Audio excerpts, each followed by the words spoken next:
গীতসংহিতা 92। সদাপ্রভুর স্তব করা, হে পরাৎপর, তোমার নামের উদ্দেশ্যে সঙ্গীত করা উত্তম।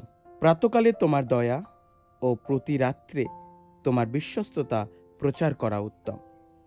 দশতন্ত্রী ও নেবল যন্ত্র সহকারে, গম্ভীর বীণাধ্বনি সহকারে। কেননা হে সদাপ্রভু, তুমি আপন কার্য দ্বারা আমাকে আহ্লাদিত করিয়াছ। আমি তোমার হস্তকৃত কার্য সকলে জয়ধ্বনি করিব।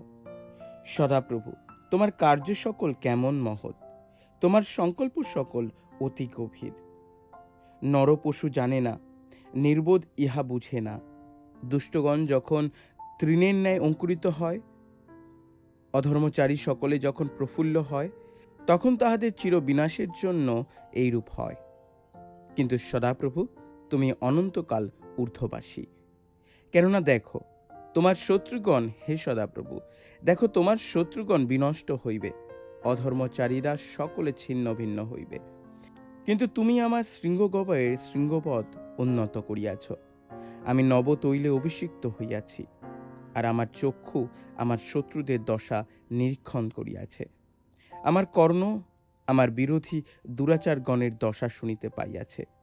ধার্মিক লোক তালতরুর ন্যায় উৎফুল্ল হইবে, সে লিবাননের এরস বৃক্ষের ন্যায় বাড়িবে।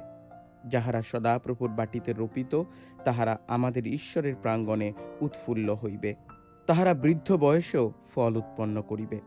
তাহারা সরস ও তেজস্বী হইবে। তদ্বারা প্রচারিত হইবে যে সদাপ্রভু সরল, তিনি আমার শৈল এবং তাহাতে অন্যায় নাই।